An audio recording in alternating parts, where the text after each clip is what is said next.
Hi, നമസ്കാരം. നമ്മളൊരു വണ്ടി എടുത്തായിരുന്നു. അപ്പോൾ വണ്ടിയുടെ റിവ്യൂ ഞാൻ ഇതുവരെ ഇട്ടില്ല. എടുത്തിട്ട് നമുക്ക് കൈ കിട്ടിയിട്ട് കുറച്ച് ദിവസമായി. അപ്പോൾ ഞാൻ ഇടാഞ്ഞത് മനഃപൂർവ്വമാണ്. കാരണം നമ്മൾ പുതിയൊരു വണ്ടിയാണ്, പുതുതായിട്ട് ഇറങ്ങിയതാണ്. അപ്പോൾ നമ്മൾ ഉപയോഗിച്ച് നോക്കിയിട്ട് നമ്മുടെ എക്സ്പീരിയൻസ് കൂടി ഷെയർ ചെയ്യുന്നതാണല്ലോ ഏറ്റവും നല്ലത് എന്നുള്ള ലെവലിൽ ഞാൻ ഇത്രയും കാലം ഇടായിരുന്നതാണ്. കാരണം നമ്മളിത് പെയ്ഡ് പ്രൊമോഷനായിട്ടൊന്നുമല്ല നടത്തുന്നത്. നമ്മുടെ ഒരു എടുത്ത പ്രൊഡക്റ്റ് നമ്മുടേതായിട്ടുള്ള കാര്യങ്ങൾ കാണിക്കുകയാണ്. അപ്പോൾ നമ്മളതിൽ സാറ്റിസ്ഫാക്ഷൻ ആവണം. നമ്മൾ ഉപയോഗിച്ച് നോക്കി നമുക്കതിൽ നമ്മുടെ ഒരു അഭിപ്രായമാണ് അത് കൂടെ രേഖപ്പെടുത്താൻ നോക്കുന്നത്. അപ്പോൾ വണ്ടി ഇതാണ്, റോയൽ എൻഫീൽഡ് മെറ്റോ 350. ഈ വണ്ടി ഇറങ്ങിയിട്ട് നവംബർ 6-നാണ് വണ്ടി റിലീസായത്. നമുക്കൊരു നവംബർ 18-ന് തന്നെ നമുക്ക് ഡെലിവറി ആയി എന്ന് പറഞ്ഞിട്ട് വിളിച്ചായിരുന്നു. പിന്നെ TP ആയിട്ടേ കൊടുക്കുള്ളൂ എന്ന് പറഞ്ഞു. അപ്പോൾ TP ആവാൻ വേണ്ടിയിട്ട് ഏകദേശം ഒരു 3-4 ദിവസം വെയിറ്റ് ചെയ്യേണ്ടി വന്നു. പിന്നെ അതിനിടയിൽ ഒരു ഞായറാഴ്ച വന്നു. അപ്പോൾ 21-ാം തീയതിയാണ് എനിക്കിത് എൻ്റെ കയ്യിൽ കിട്ടിയത്. അത് KL 53 പെരിന്തൽമണ്ണയിലെ ഫസ്റ്റ് ഡെലിവറി ആയിരുന്നു. അപ്പോൾ അവർ ചെറിയ മാനേജർ എല്ലാവരും കൂടി ജോയിൻ ചെയ്തിട്ടാണ് നമുക്ക് ഡെലിവറി ചെയ്തത്. ഇപ്പോൾ ഏകദേശം നമ്മൾ 560-570 കിലോമീറ്റർ ഓടിയുണ്ട്. 500 കിലോമീറ്ററിലാണ് ഇതിൻ്റെ ഫസ്റ്റ് സർവീസ് വരുന്നത്. അപ്പോൾ സർവീസ് കഴിഞ്ഞു. തണ്ടർബേർഡ് എടുക്കാനായിരുന്നു താല്പര്യം. പക്ഷേ തണ്ടർബേർഡ് ഒഴിവാക്കി ഈ വണ്ടി സെലക്ട് ചെയ്യാൻ കാരണം തണ്ടർബേർഡിനെ അപേക്ഷിച്ച് ഇതിൽ ഒരുപാട് മാറ്റങ്ങളുണ്ട്. അത് ചേസിൻ്റെ കാര്യത്തിലായാലും എൻജിൻ്റെ കാര്യത്തിലായാലും ബോഡിയിൽ ബാക്കിയുള്ള കാര്യങ്ങളിലായാലും ഒരുപാട് മാറ്റങ്ങൾ ഇതിലവർ കൊണ്ടുവന്നിട്ടുണ്ട്. അപ്പോൾ ഇനി അങ്ങോട്ടുള്ളതൊക്കെ ഈ മോഡൽ എൻജിനും ഇത് വെച്ചിട്ടുള്ള പുതിയ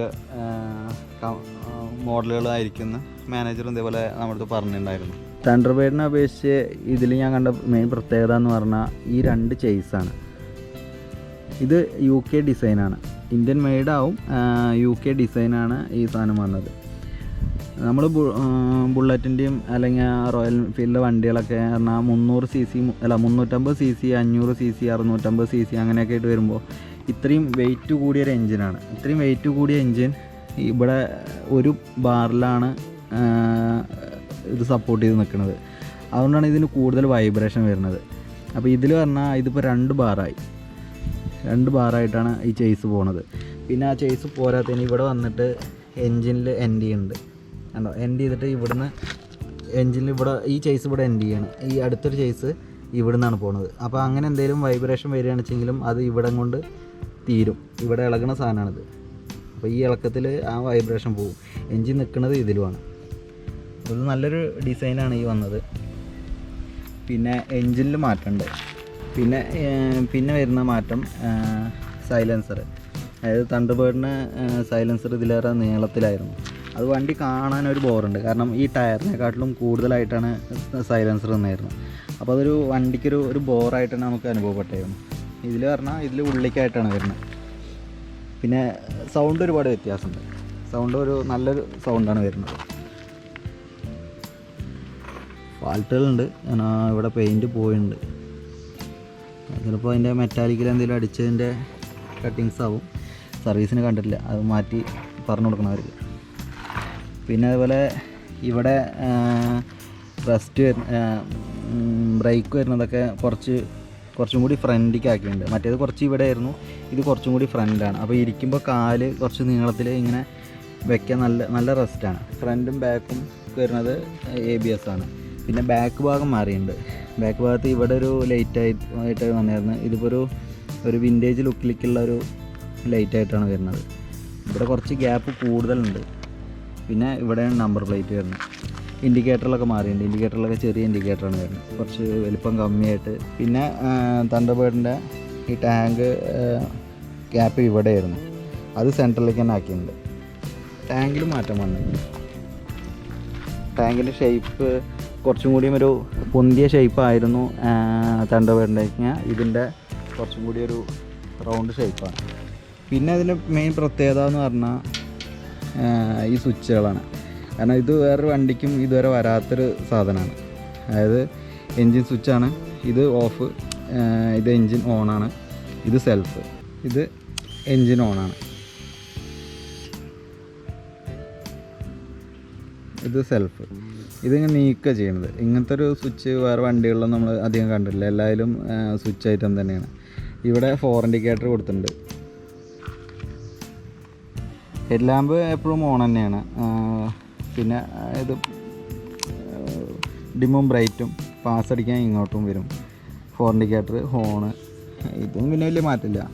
പിന്നെ ഇതിൽ ഓടിച്ച എക്സ്പീരിയൻസിൽ പറഞ്ഞാൽ എനിക്ക് എൻ്റെ കൈ ചെറുതായിട്ടാണോ അറിയില്ല, നമ്മൾ ഇവിടെ ഇങ്ങനെ ബ്രേക്ക് പിടിക്കുന്ന സമയത്ത് നമുക്ക് ഇതൊക്കെ പാസ്സൊക്കെ അടിക്കാൻ കുറച്ച് ബുദ്ധിമുട്ടുണ്ട്. കാരണം ഈ ക്ലച്ച് ഇത്ര വിട്ടല്ലേ വരുന്നത്, ഇങ്ങനെ വന്ന് ഇങ്ങനെ പിടിച്ച് ഇങ്ങനെ അടിക്കുമ്പോൾ ഒരു ബുദ്ധിമുട്ട് തോന്നുന്നുണ്ട്. കാരണം അത്രയും നീളം കൂടുതലല്ലേ.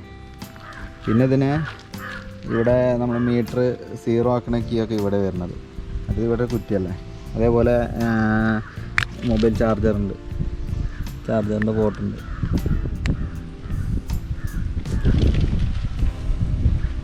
ഹെഡ് ലാമ്പ് വന്നത് മറ്റേത് താഴത്തൊരു റൗണ്ടായിരുന്നു, ഇതിൽ വന്നത് ഇങ്ങനെ ഒരു LED റൗണ്ടാണ് കൊടുത്തിരിക്കുന്നത്. മറ്റേതും ഇതും കൂടി വ്യത്യാസമുണ്ട്. ബൾബ് സാധാ ബൾബ് തന്നെയാണ്.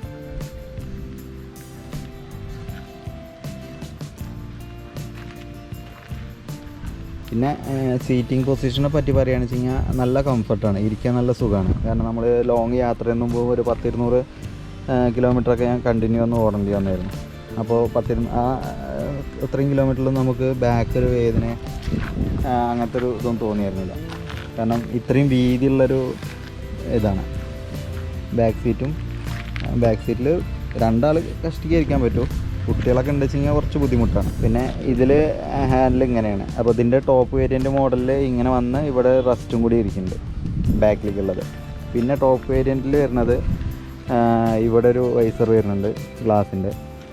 പിന്നെ കളറ് 2 ഷെയ്ഡായിട്ടാണ് വരുന്നത്. അത്ര വ്യത്യാസം ഇതിന് പ്രധാനമായിട്ട് പറയാനുള്ള വ്യത്യാസം അത് തന്നെയുള്ളൂ ഈ 2 വേരിയൻറ്റിലും കൂടി. പിന്നെ ടയറുകളൊക്കെ നല്ല വീതിയുള്ള ടയറുകളാണ്, നല്ല വീതിയുണ്ട് ടയർ. യാത്ര നല്ല സ്കിഡിങ് അങ്ങനത്തെ കാര്യങ്ങളൊന്നും വരുന്നില്ല.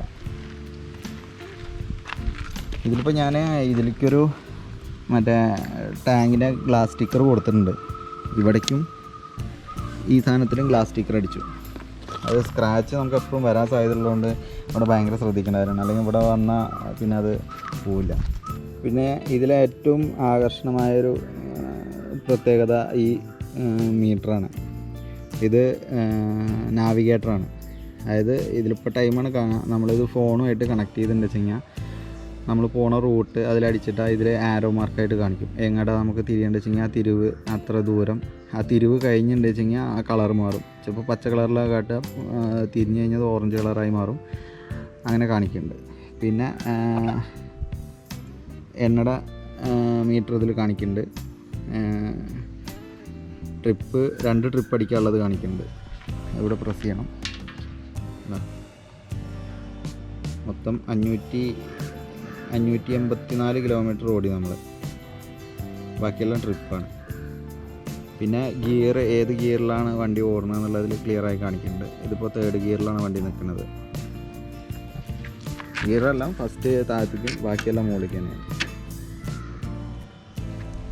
പിന്നെ മറ്റ് വണ്ടികളെ പോലെ ന്യൂട്രൽ വീഴാൻ പെട്ടെന്നൊരു പ്രയാസമൊന്നും ഇതിൽ വരുന്നില്ല. ന്യൂട്രലൊക്കെ പെട്ടെന്ന് വീഴുന്നുണ്ട്. അധികം വണ്ടികൾക്കൊന്നും ന്യൂട്രൽ അടിച്ചാൽ വീഴാൻ കുറച്ച് പണിയാണ്. പിന്നെ ഹാൻഡിൽ ഫുള്ള് ഷോർട്ടാക്കിയിട്ടുമില്ല, പഴയ തണ്ടർബേർഡിനെ പോലെ വലുതാക്കിയിട്ടുമില്ല. ഒരു കംഫർട്ടായിട്ടുള്ള ഒരു സുഖമായിട്ടുള്ള ഹാൻഡ്ലിങ് തന്നെയാണ് വരുന്നത്. കാരണം അവിടെ കുറച്ച് അതായിട്ട് ബ്രേക്കിങ്ങിൻ്റെ ഓയിലൊക്കെ ബോട്ടിൽ ഇവിടെയാണ് വരുന്നത്. ഇതിൻ്റെ മൈലേജ് പറഞ്ഞാൽ എല്ലാവരും ചോദിക്കുന്നതാണ്, മൈലേജ് എത്ര കിട്ടുന്നുണ്ട്. അപ്പോൾ ഇത് നെറ്റിൽ അവർ പറയണത് 41.88 km/ലിറ്ററാണ്. ആ ഒരു ലിറ്ററിന് 41.88 മൈലേജ് കിട്ടുന്നതെന്നാണ്. എനിക്കിതിൽ വലിയ മാറ്റം തോന്നിയില്ല, ഏകദേശം അതിനടുത്ത് കിട്ടുന്നുണ്ട് തോന്നുന്നു. കാരണം ഞാൻ ഓരോ പ്രാവശ്യം 550 രൂപയ്ക്ക് എണ്ണ അടിച്ചായിരുന്നു. അവർ തരുമ്പോൾ 450 രൂപയുടെ എണ്ണ ഉണ്ടായിരുന്നുള്ളൂ. പിന്നെ ഒരു 2 പ്രാവശ്യം 550 അടിച്ചു, കുറച്ച് ഓടും ചെയ്തു. അപ്പോൾ അതൊക്കെ ഏകദേശം ഫുള്ളായിട്ടാണ് കണ്ട്, ടാങ്കിൻ്റെ അടുത്ത് വരെ നമുക്ക് കണ്ടായിരുന്നു. ഇപ്പോഴും ഏകദേശം നമ്മൾ എണ്ണ അടിക്കുമ്പോഴേക്കും അത് പെട്ടെന്ന് ഫുള്ളാവുന്നുണ്ട്. 550 അധികം അടിക്കൽ, അപ്പോഴേക്കും അത് ഫുള്ളാവലുണ്ട്. അപ്പോൾ കൂടുതൽ എണ്ണ കമ്മി വരുന്നില്ല, നമുക്ക് മൈലേജ് അധികം ഏകദേശം അതിനടുത്ത് കിട്ടുന്നുണ്ട്. ഞാൻ ഇത്രയും കാലം ഫേസറിൻ്റെ FZ ഫേസറാണ് ഞാൻ ഉപയോഗിച്ചിരുന്നത്. അതിന് സെൻട്രൽ ഷോക്ക് അബ്സറാണ് വന്നിരുന്നത്. അപ്പോൾ ഇതിന് ഈ ഷോക്ക് അബ്സർ ആകുമ്പോൾ നമുക്ക് ചില സാധാ നമ്മുടെ നാട്ടിൽ കൂടെയുള്ള റോഡ് കൂടെ പോകുമ്പോൾ നല്ല ചാട്ടം തോന്നുന്നുണ്ട്, നന്നായിട്ട് അറിയേണ്ടത്. പക്ഷേ ഹൈവേയിലൊക്കെ റബ്ബറൈസിലൊക്കെ ആണെന്ന് വെച്ച് കഴിഞ്ഞാൽ വണ്ടി ഒരേ പിടുത്തത്തിലാണ്, ഒരേ ലെവലിൽ പോവും. നമുക്ക് ഷെയ്ക്കിങ്ങോ ഒരു കാര്യങ്ങളോ ചാട്ടോ ഒന്നും അറിയില്ല. നന്നായിട്ട് നല്ല സ്പീഡിൽ ഓവർടേക്ക് ചെയ്യാനൊക്കെ നല്ല സുഖമാണ്. പിന്നെ ഇതിൻ്റെ ഒരു പ്രത്യേകത എന്ന് പറഞ്ഞാൽ നമ്മൾ വണ്ടി സ്റ്റാൻഡ് തട്ടിയില്ലെങ്കിൽ വണ്ടി സ്റ്റാർട്ടാവില്ല. അതുപോലെ സ്റ്റാൻഡ് തട്ടിയാൽ വണ്ടി ഓഫാവും ചെയ്യും. അതുകൊണ്ട് സ്റ്റാൻഡ് തട്ടാത്ത ഓടിച്ചിട്ടുള്ള പ്രശ്നങ്ങൾക്കൊക്കെ ഒരു പരിധി വരെ ഇത് സഹായമാണ്. ഈ വണ്ടി പ്രധാനമായിട്ടും വരുന്നത് 3 വേരിയൻറ്റിലാണ്. ഫയർ ബോൾ വരുന്നുണ്ട്, സ്റ്റെല്ലർ വരുന്നുണ്ട്, സൂപ്പർനോവ പറഞ്ഞിട്ട് വരുന്നുണ്ട്. ഇപ്പോൾ ഫയർ ബോളിൽ വരുന്നത് ഫയർ ബോൾ യെല്ലോ വരുന്നുണ്ട്, പിന്നെ റെഡും വരുന്നുണ്ട്. സ്റ്റെല്ലറിൽ വരുന്നത് സ്റ്റെല്ലർ റെഡ് ഉണ്ട്, സ്റ്റെല്ലർ ബ്ലാക്ക് ഉണ്ട്, സ്റ്റെല്ലർ ബ്ലൂ ഉണ്ട്. സൂപ്പർനോവ ബ്രൗണും സൂപ്പർനോവ ബ്ലൂവും, ഇത്രയും കളറാണ് ഇതിൽ വരുന്നത്. പിന്നെ ഇത് കസ്റ്റമൈസ് ചെയ്തിട്ട് നമുക്ക് കളർ വേരിയൻ്റ് ആക്കി എടുക്കാം. അപ്പോൾ എൻ്റെ ഒരു വേറെ അറിയുന്ന ആൾ ഇതേപോലെ വൈറ്റ് കളർ എടുത്തിട്ടുണ്ട്. ഇതിൻ്റെ ടാങ്ക് വൈറ്റ് ആയിട്ട് എടുത്തിട്ടുണ്ട്. അപ്പോൾ എൻ്റെ അടുത്ത് ഓൾറെഡി റെഡ് വണ്ടിയായിരുന്നു. അപ്പോൾ ഒരു മാറ്റത്തിന് വേണ്ടി ഞാൻ യെല്ലോ ആക്കിയതാണ്. പക്ഷേ റെഡിനേക്കാളും നല്ല കളർ തോന്നുന്നത് യെല്ലോ ആണ്. റെഡിനേക്കാളും നല്ലൊരു ലുക്ക് തോന്നുന്നു. പക്ഷേ ഇതിൽ പൊടി കാര്യങ്ങളൊക്കെ തട്ടിയാൽ പെട്ടെന്ന് കാണും. ഡെയിലി പറഞ്ഞ പോലെ വെള്ളം ഒന്ന് ക്ലീൻ ചെയ്യേണ്ട ആവശ്യം വരും. പിന്നെ ഇതിൻ്റെ മുകളിലേക്കുള്ള വേരിയൻറ്റിൽ 2 കളറൊക്കെ ആയിട്ടാണ് വരുന്നത്. 2 കളർ ഷെയ്ഡ് വരുന്നുണ്ട്. വലിയ മാറ്റങ്ങളൊന്നുമില്ല. അങ്ങനെ പെയിൻറ്റിങ്ങിലുള്ള മാറ്റവും ഈ ബാക്കിലുള്ള സാധനത്തിന് മാറ്റവും ഈ വൈസറിലുള്ള മാറ്റങ്ങൾ, അങ്ങനെ ചെറിയ ചെറിയ മാറ്റങ്ങൾ മാത്രമാണ് ഇത് രണ്ടിലും കാണുന്നത്.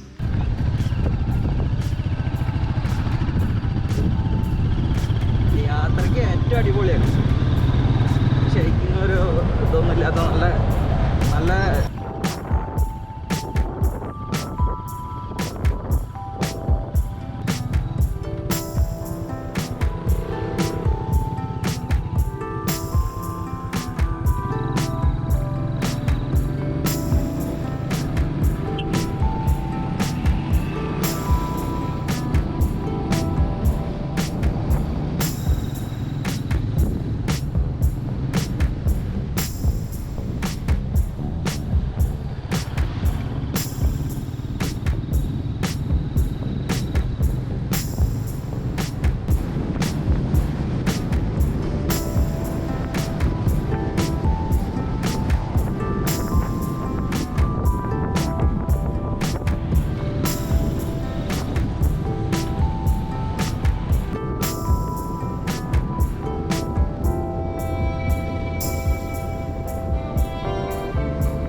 അപ്പോൾ ഓക്കെ, ഇനി ഈ വണ്ടിയും വേറൊരു വണ്ടിയും വെച്ചിട്ടുള്ളൊരു താരതമ്യത്തിൽ നമുക്ക് ഒരു റിവ്യൂവും കൂടി വിശദമായിട്ട് ഇടാം. കുറച്ചും കൂടി ഓടുമ്പോൾ കുറച്ചും കൂടി ഇതിനെപ്പറ്റി പറയാനുണ്ടാവും തോന്നുന്നു. അപ്പോൾ അതിൻ്റെ അനുഭവങ്ങൾ നമുക്ക് പങ്കുവയ്ക്കാം. അപ്പോൾ ചാനൽ ഇഷ്ടപ്പെട്ടാൽ ലൈക്ക് ചെയ്യുക, സബ്സ്ക്രൈബ് ചെയ്യുക, ഷെയർ ചെയ്യുക. ഓക്കെ.